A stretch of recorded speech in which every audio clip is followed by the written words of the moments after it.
नमस्कार विद्यार्थी मित्रों, कक्षा 8 की इकाई 8 माँ का एक कहानी कविता हिंदी के राष्ट्र कवि मैथिली शरण गुप्त रचित संवाद शैली में यह कविता लिखी हुई है। मैथिली शरण गुप्त हिंदी के जाने माने और प्रखर कवि रहे हैं। हमारे गांधी बापू ने उन्हें राष्ट्र कवि की उपाधि दी है। आप जानते हैं, इस प्रकार कवि मैथिली शरण गुप्त का जन्म 3 अगस्त 1886 में गांव चिरगांव, जिला झांसी, उत्तर प्रदेश में हुआ था। मैथिली शरण गुप्त के पिता का नाम रामचरण कनक जी था। उनकी माता का नाम काशीबाई था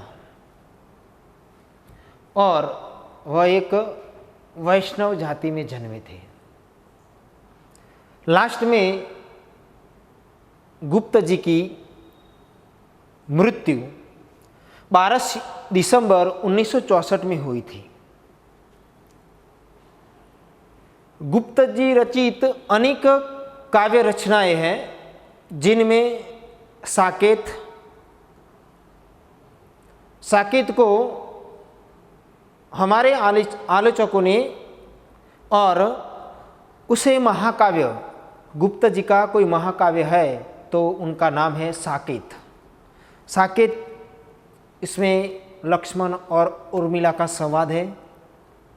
यशोधरा उनका एक दूसरा काव्य है, वो भी बहुत प्रचलित है।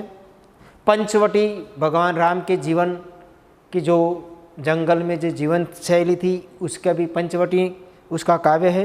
भारत भारती, माँ भारतीय भूमि के लिए उन्होंने भारत भारती लिखा है।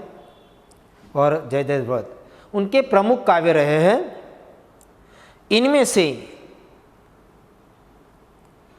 मैथिली शरण गुप्त ने माँ का एक कहानी हमारे 8वीं कक्षा में, ये सिलेबस में ये कहानी आई हुई है। तो इस कहानी में आप जानते हैं कि हमारे देश में कई धर्म प्रचलित हैं और कई धर्म के लोग हमारे देश में बसते हैं।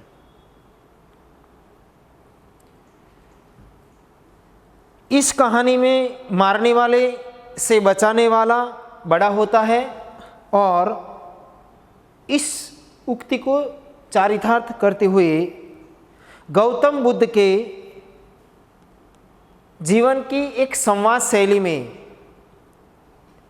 इस कविता की रचना मैथिली शरण जी ने की है।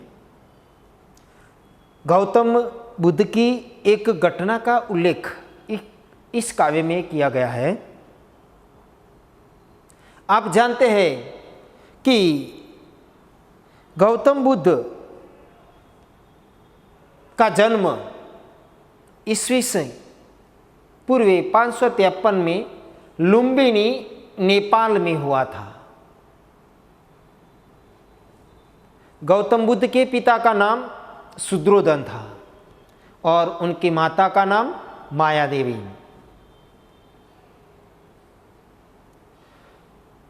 शुद्रोधन की दूसरी पत्नी गौतमी थी। गौतम बुद्ध को बचपन में सिद्धार्थ के नाम से जाना जाता था और युवावस्था में सिद्धार्थ का विवाह यशोधरा नामक एक स्त्री के साथ होता है और यशोधरा और सिद्धार्थ के पुत्र का नाम था राहुल। माना जाता है कि जब सिद्धार्थ का जन्म हुआ था तब जन्म देने वाली माता माया देवी बालक सिद्धार्थ को जन्म देती है और 7वें दिन उनकी माता यानी कि माया देवी मर जाती है। और माया देवी के मर जाने के बाद उनकी पालक माता शुद्धोधन की दूसरी पत्नी महारानी गौतमी करती है। तो प्रेम से शुद्धोधन सिद्धार्थ को गौतम के नाम से भी पुकारते थे। सिद्धार्थ यानी कि सिद्धार्थ के पिता शुद्धोधन एक कपिल वस्तु राज्य के राजा थे। जब इस बालक का नामकरण हुआ, सिद्धार्थ का नामकरण हुआ, तब उनके गुरु ने यानी कि शुद्धोधन के गुरु ने आकर शुद्धोधन को बताया था कि आपका जो पुत्र सिद्धार्थ है वो बड़ा होकर एक यशस्वी राजा बनेगा या एक यशस्वी सन्यासी बनेगा।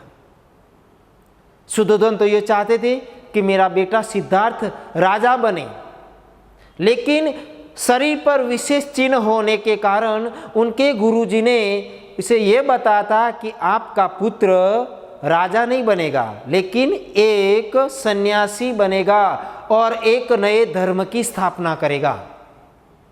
शुद्धोधन को इस बात की चिंता होने लगी।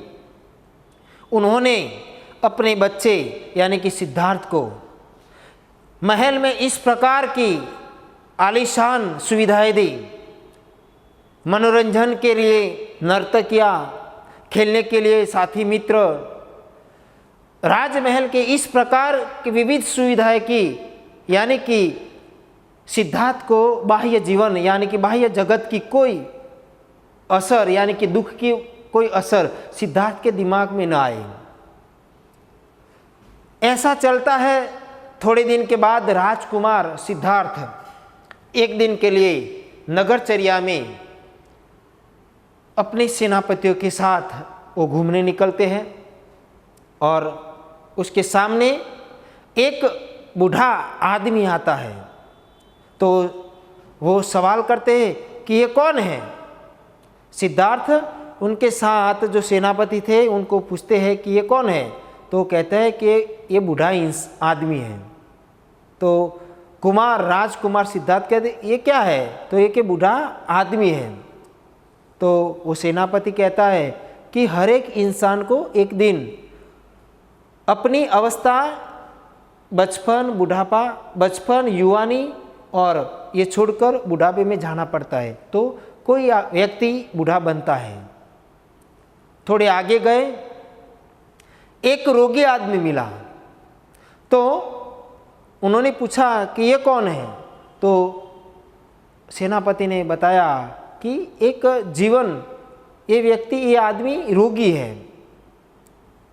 तो उन्होंने सिद्धार्थ को लगा कि जो आदमी जन्म लेता है वो बूढ़ा भी होता है और जन्म लेकर उसे कई प्रकार के रोग भी होते हैं।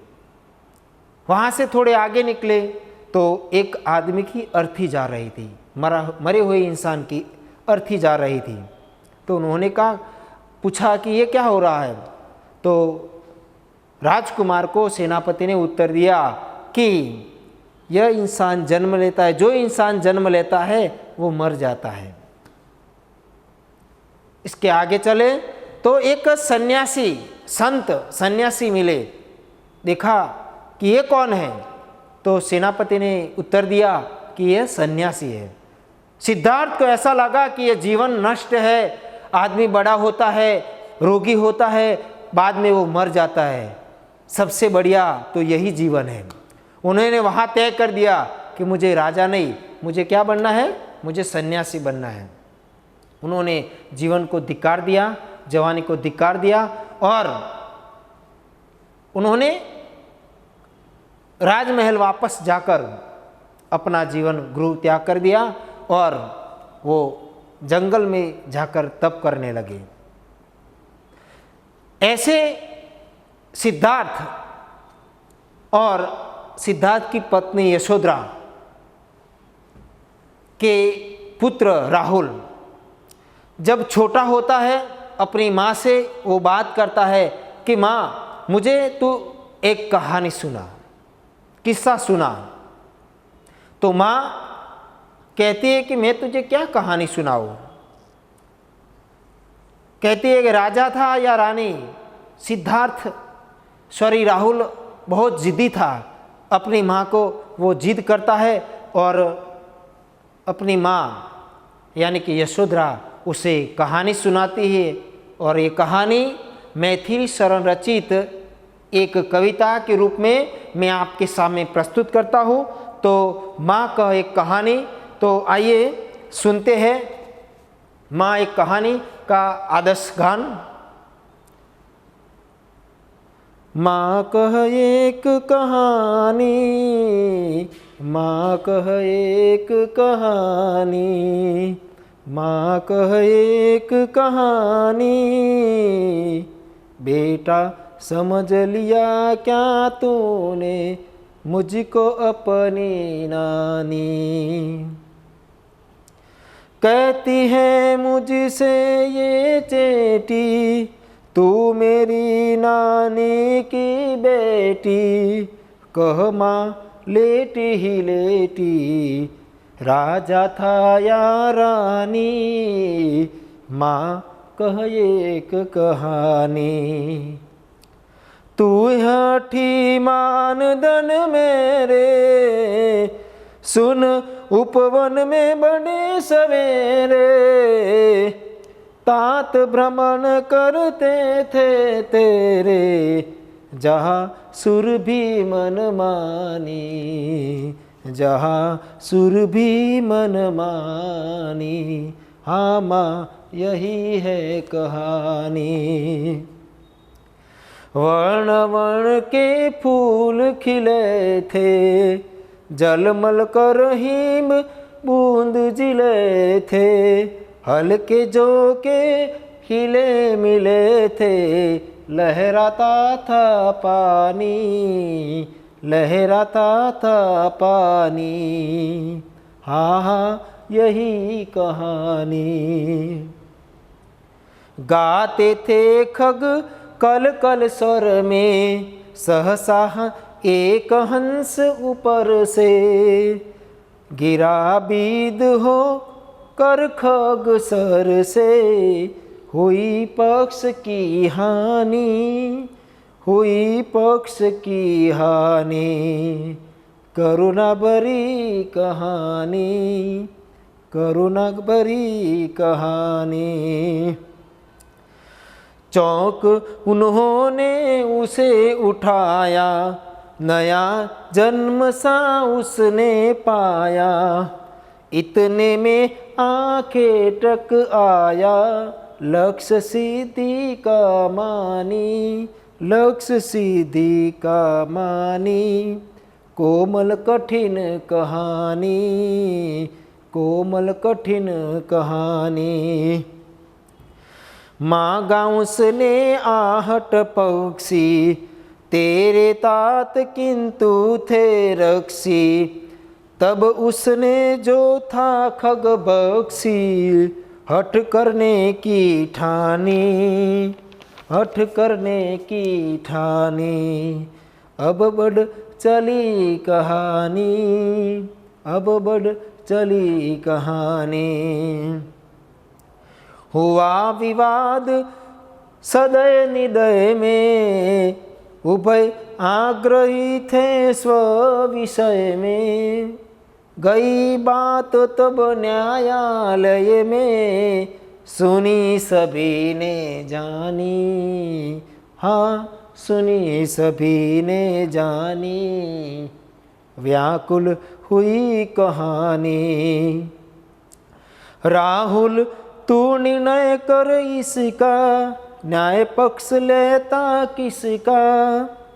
कह दे निर्भय जय हो जिसका, सुन लूँ तेरी बानी, सुन लूँ तेरी बानी। माँ मेरी क्या बानी, मैं सुन रहा कहानी, मैं सुन रहा कहानी। कोई निर अपराध को मारे, तो क्यों अन्य न उसे उबारे।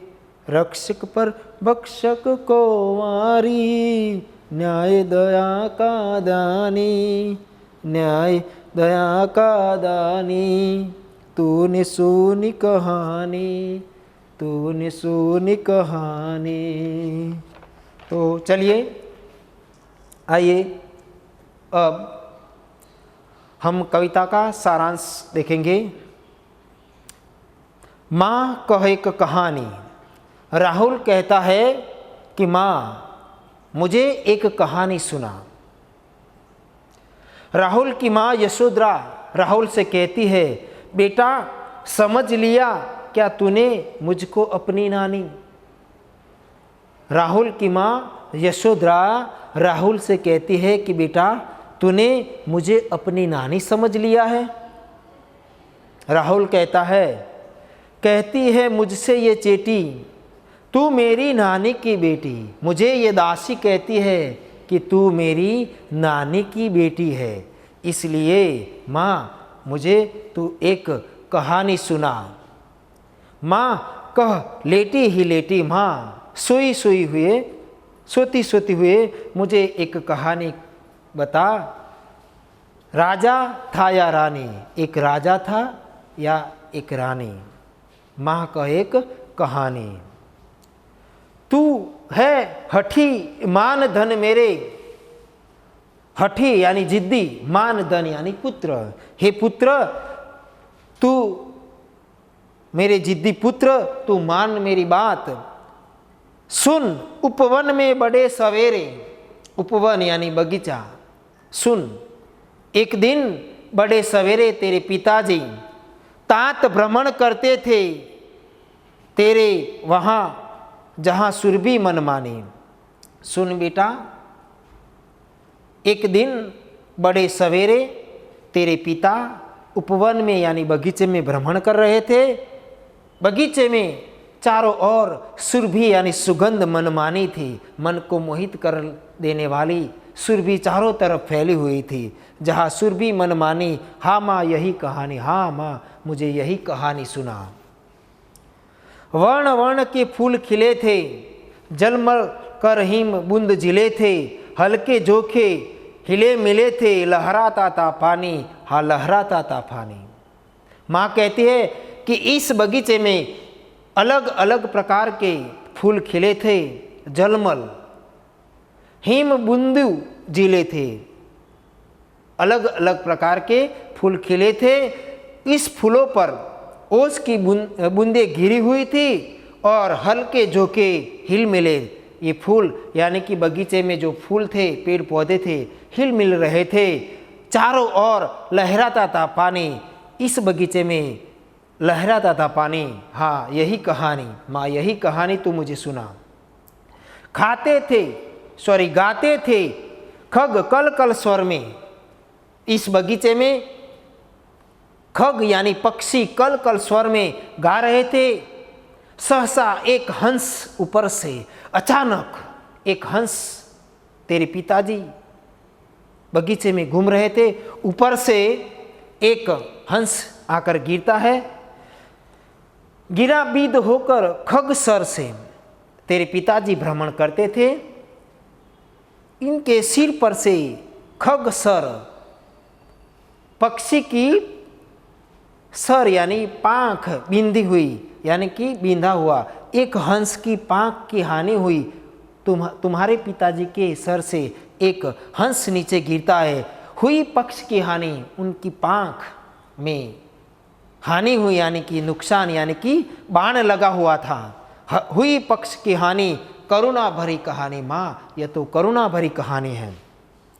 चौंक उन्होंने उसे उठाया, तुरंत तेरे पिता ने इस हंस को उठाया। नया जन्म सा उसने पाया। उस हंस को ऐसा लगा कि मुझे एक नया जन्म मिला है, ऐसा इस हंस को लगा। इतने में एक आंखें टक आया। आंखें टक यानी शिकारी।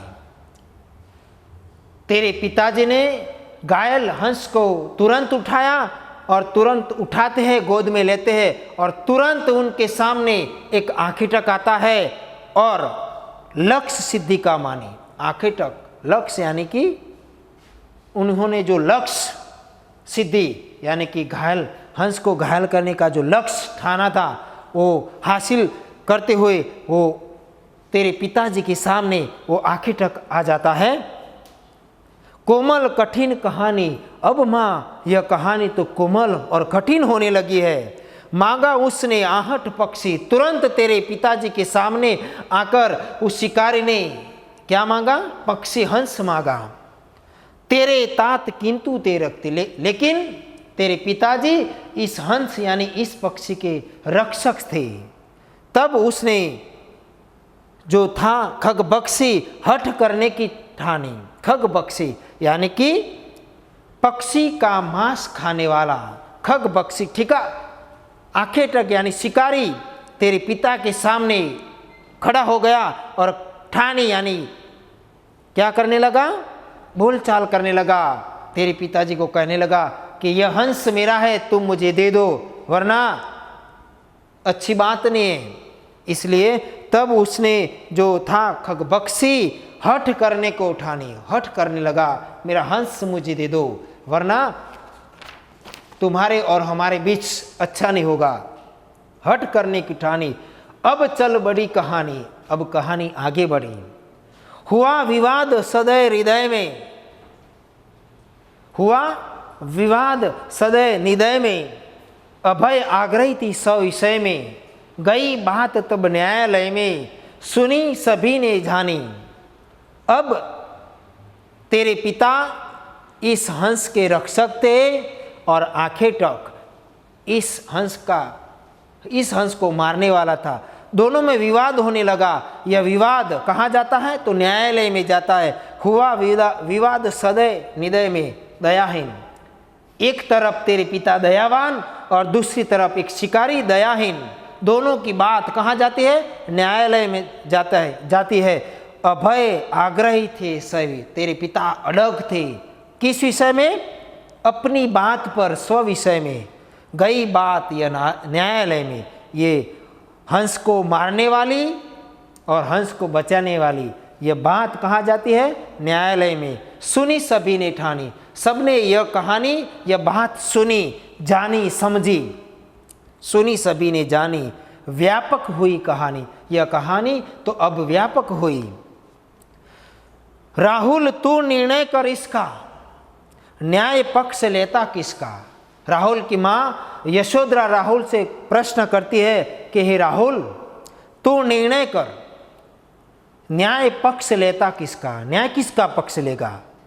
कह दे निर्भय जय हो जिसका, सुन लूँ तेरी बानी। निर्भय होकर तू मुझे बता दे कि न्याय किसके पक्ष में जाता। सुन लूँ मैं तेरी बानी, मैं तेरी बानी सुनना चाहता हूँ, मैं तेरी बानी सुनना चाहती हूँ, ऐसी यशोधरा राहुल को कहती है। माँ मेरी क्या बानी, माँ मैं आपको क्या बताऊँ, मैं तो सुन रहा हूँ कहानी, मैं तो एक सिर्फ कहानी सुन रहा हूँ, लेकिन कोई निरपराध को मारे तो क्यों अन्य न उसे उबारे। राहुल कहता है कोई निरपराध यानी कोई निर्दोष को मारे तो अन्य उसे क्यों न उबारे, अन्य व्यक्ति इसे क्यों न बचाए। रक्षक पर बक्षक को वारी, रक्षक यानी रक्षा करने वाला, बक्षक यानी कि खाने वाला। रक्षक पर बक्षक को वारी, न्याय दया का दानी। रक्षक बचाने वाले, मारने वाले से बचाने वाले बड़े होते हैं। न्याय दया का दानी, न्याय दया का दानी है, दान देने वाला न्याय होता है। न्याय दया का दानी, तूने सुनी कहानी, न्याय दया का दानी। इस कहानी से हमें यह सीख मिलती है कि मारने वाले से बचाने वाले में अधिक ताकत होती है, वो बड़ा दानी होता है। यही कहानी हम पूर्ण होती है। धन्यवाद।